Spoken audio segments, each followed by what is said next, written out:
Students, BA part third के old pattern में आज का हमारा टॉपिक है कैकई परिताप।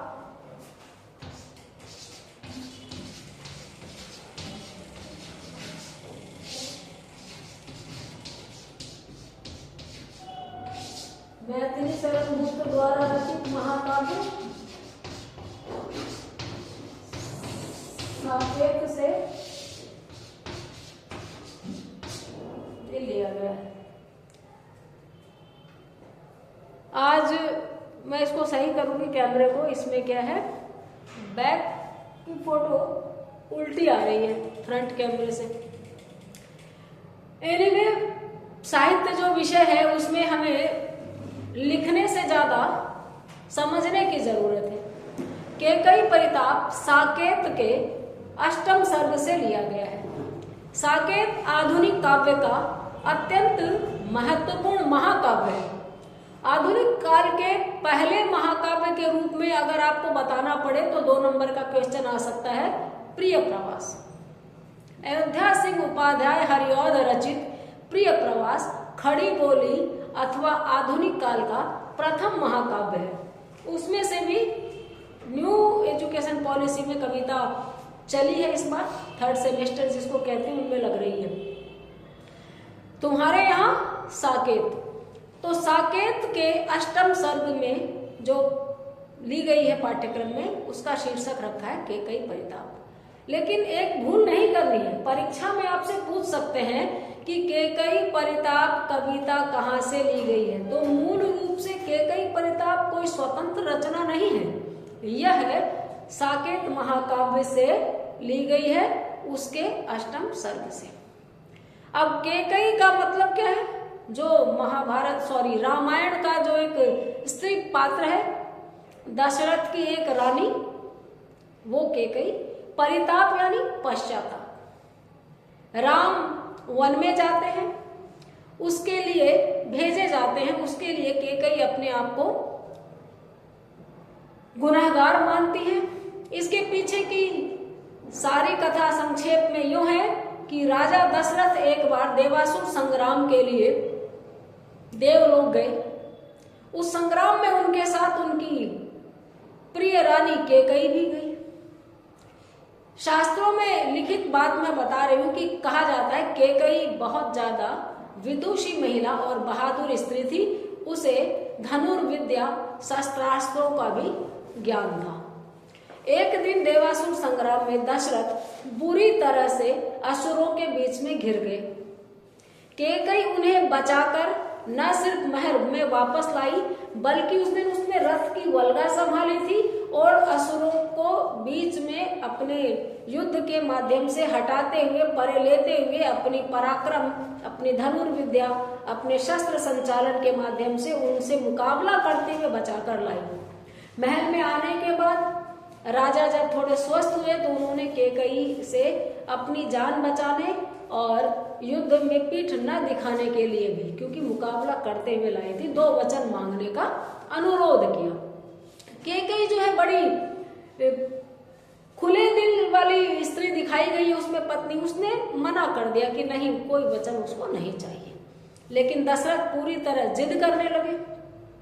जब दशरथ नहीं ही माने तो कैकई ने बोला ठीक है, जब मन होगा ले लूंगी। इस तरह से दशरथ ने उनको कह दिया कि जब भी तुम्हारा मन करे तुम 2 वचन मांग लेना। रघुकुल रीत सदा चली आई, प्राण जाई पर वचन न जाई।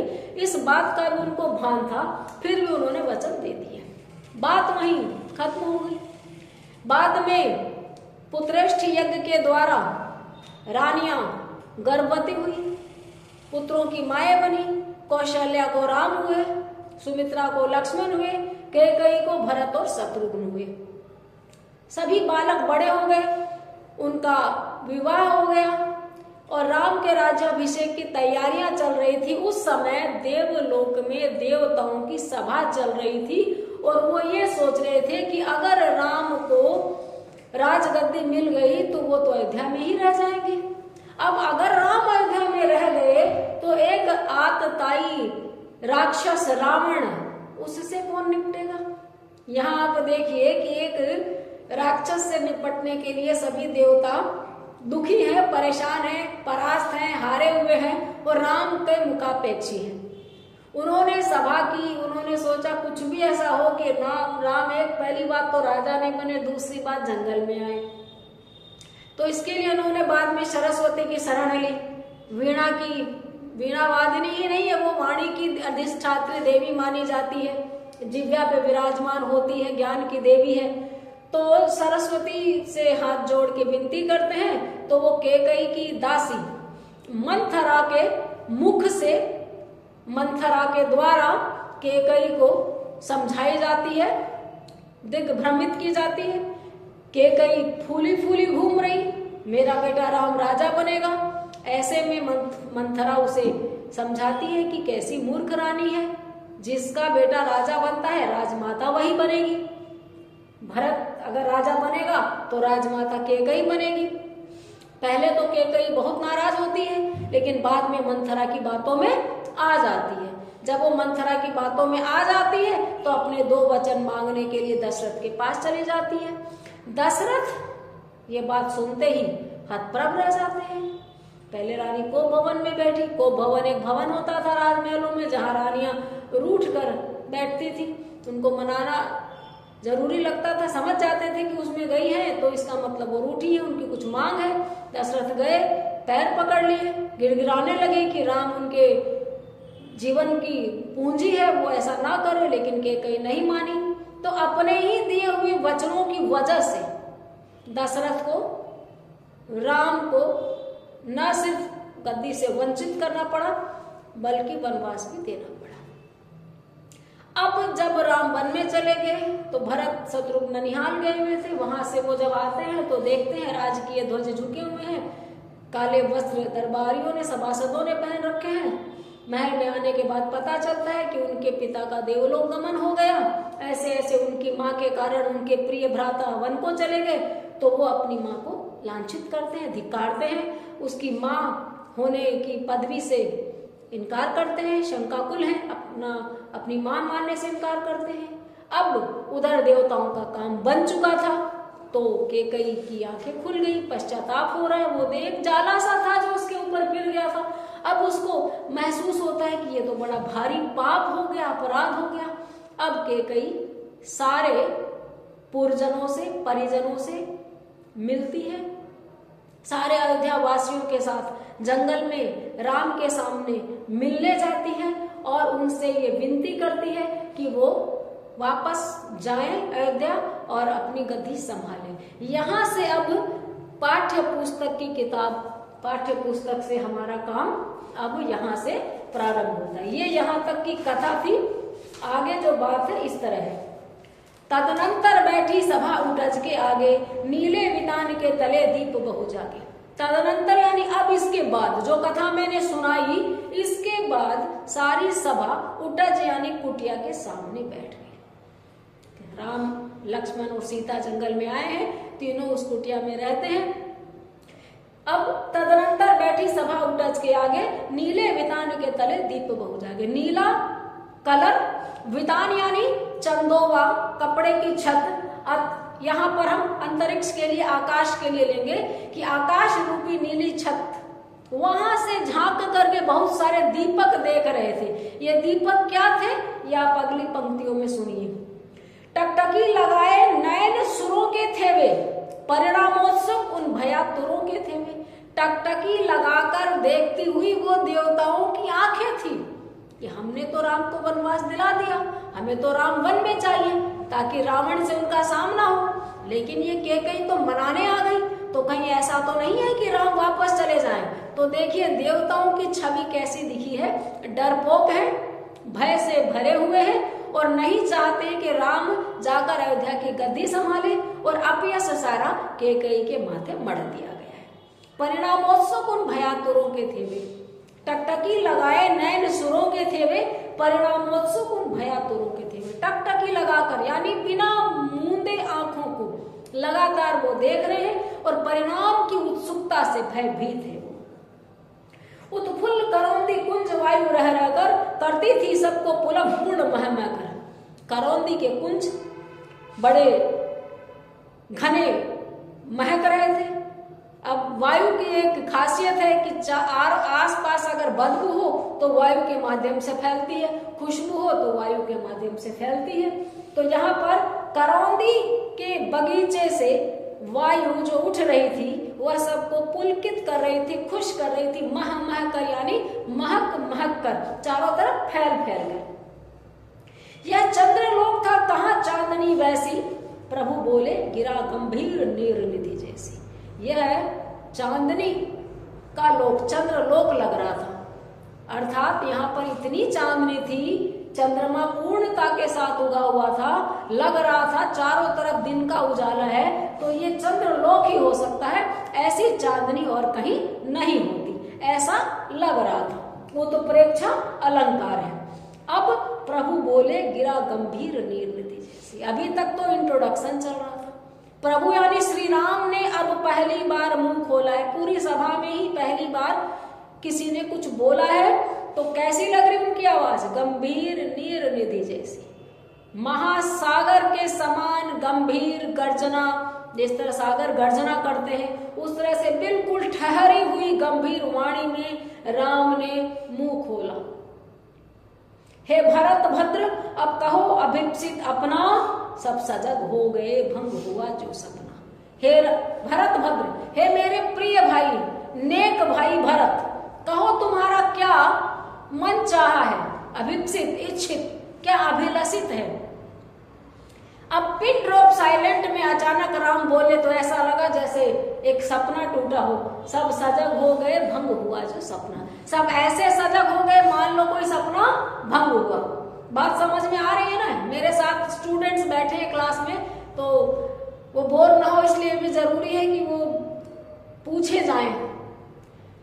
हाँ, हे आर्य रहा क्या भरत अभिप्सित, अब भी मिल गया अकंटक राज्य उसे जब तब भी। बड़ा मार्मिक वाक्य बोलते हैं भरत की, हे आर्य, हे बड़े भाई, भरत आपका अभी इच्छित है, भरत आपको अभी प्रिय है जब उसको अकंटक राज्य ही मिल गया। दूसरा ये कि आपके हिस्से का राज्य छीना इसलिए आपको अभिप्सित है। दूसरा, भरत को तो सब मिल ही गया, राजगद्दी मिल गई, अब भरत की क्या इच्छा बाकी रहेगी।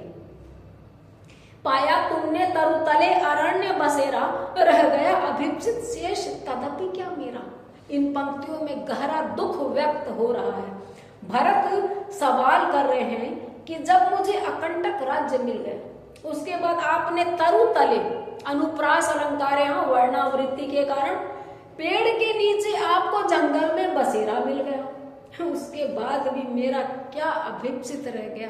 बड़े भाई जिसको मैं प्राण से बढ़कर मानता था वो जंगल में आ गया, पूरा राज्य मुझे मिल गया, क्या ही अब मेरी इच्छा बची है। तनु तड़प तड़प कर तप्त तात ने त्यागा, क्या रहा अभिप्सित और तथापि अभागा। पहली पंक्ति में अनुप्रास का सौंदर्य भी है, वृत्ति अनुप्रास, 2 बार से ज्यादा जहां वर्णावृत्ति होती है, अक्षरों की का दोहराव होता है, वहां वृत्ति अनुप्रास होता है। तनु तड़प, तनु का मतलब तन, शरीर, तड़प तड़प कर, बिल्कुल बेचैन होकर रो रो कर, तप्त यानी दुखी, तात यानी पिता ने त्यागा। पिताजी सर पकड़ के रो रो कर दुनिया से चले गए और यह अभागा अब भी आपका प्रिय रहेगा। हाँ, इसी आयस के हेतु जनन था मेरा, निज जननी ही के हाथ हरण थे मेरा। हाँ, इसी आयस के हेतु जनन था मेरा, निज जननी ही के हाथ हनन था मेरा। अफसोस के साथ कहते हैं, हाय, इसी अपयस की प्राप्ति के लिए मेरा जन्म हुआ था। अपनी ही माँ के हाथों मेरी हत्या लिखी थी। हत्या का मतलब यहाँ पर कलंक लग जाना। भरत जीवित है, मरे नहीं है, लेकिन भरत को राजगद्दी मिलने के पीछे लोगों को यह भी लग रहा है कि भरत का मन था राजा बनने का। तब उसकी माँ ने अपने माध्यम से उसको बनाया, तो कह रहे हैं इसी कलंक को पाने के लिए तो मैं पैदा हुआ था, और जिस माँ ने पैदा किया उसी के हाथों मेरी मृत्यु लिखी थी। कलंक मिल गया, यश खत्म हो गया, मैं बदनाम हो गया, तो मैं मर ही गया एक तरह से, ऐसा भरत कह रहे हैं। अब कौन अभिप्सित और आर्य में किसका? संसार नष्ट है, भ्रष्ट हुआ घर जिसका। हे आर्य, मैं अब किसका तो इच्छित हूं, किसका मैं क्या लगता हूं। और हमें याद रखना है कि जब हम व्याख्या करेंगे तो मैं, तुम, आप का प्रयोग नहीं करेंगे, फर्स्ट पर्सन सेकंड पर्सन का प्रयोग नहीं करेंगे, थर्ड पर्सन, प्रथम पुरुष मध्यम पुरुष का प्रयोग नहीं करेंगे, अन्य पुरुष का प्रयोग करेंगे। समझाने के लिए मैं कह देती हूं, लेकिन भरत ही कहते हैं कि अब वो किसके तो मनचाहे हैं। और क्यों मनचाहे हैं? क्योंकि उनका तो संसार नष्ट हो गया और घर भ्रष्ट हो गया। संसार का मतलब उनके पिता और भाई, उनकी दुनिया थी।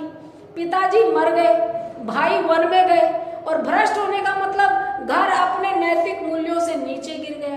तो उनके पास बचा ही क्या है?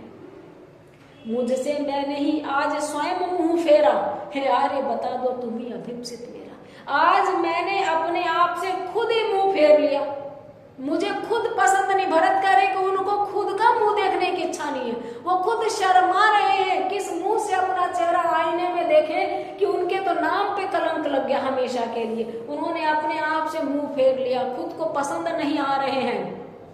उनका फिर क्या? जब खुद को पसंद नहीं आ रहे तो उनका क्या तो मनचाहा बचेगा, और वो किसके मनचाहे रहेंगे? इतनी सारी बातें सुनने के बाद प्रभु ने भाई को पकड़ हृदय पर खींचा, रोदन जल से सब विनोद उन्हें फिर सींचा। प्रभु ने, राम ने इतनी बातें सुनकर अपने भाई को पकड़ के कलेजे के लगा लिया। रोदन जल, आंसुओं के जल से सब विनोद, मुस्कुराते हुए थपकी देते हुए उन्हें सींच दिया। दोनों भाई आलिंगनबद्ध हुए, दोनों भाई आपस में रोने लगे। और अब ये एक एक पंक्ति के प्रश्न आ सकते हैं। इन्वर्टेड कॉमा जहां फिर से लगती है और बंद होती है, वो कथन फिर किसी और का बन जाता है। उसके आशय की थाह मिलेगी किसको, जनकर जननी ही जान न पाए जिसको। राम कहते हैं कि उसके आशय की थाह मिलेगी किसको, जनकर जननी ही जान न पाए जिसको। जब भरत इतना रो दिया तो राम कहते हैं कि उसके मन की किसको थाह मिलेगी, उसकी इच्छा क्या है, उसकी प्रेरणा क्या है, उसको जीवन में क्या चाहिए, ये था किसको मिलेगी जब पैदा करने वाली माँ को ही पता नहीं चल सका कि उसके बेटे की इच्छा क्या है। यहाँ पर देखिए एक बड़ी वो बात है कि पेरेंट्स अपने बच्चे को अगर नहीं जान पाते तो दूसरा कौन जानेगा। यहाँ के इन पंक्तियों के बाद में आगे पहली बार केकई अपनी बात रखेगी और एक नए बिंदु के साथ में केकई का एक नया रूप हमारे सामने आएगा जो विगलित है, संतप्त है, दुखी है, पश्चाताप से, ग्लानि से भरा हुआ है। इसको हम नेक्स्ट वीडियो में देखेंगे। आप लोग लगातार देखते रहिए, बने रहिए, जुड़े रहिए। Have a nice day.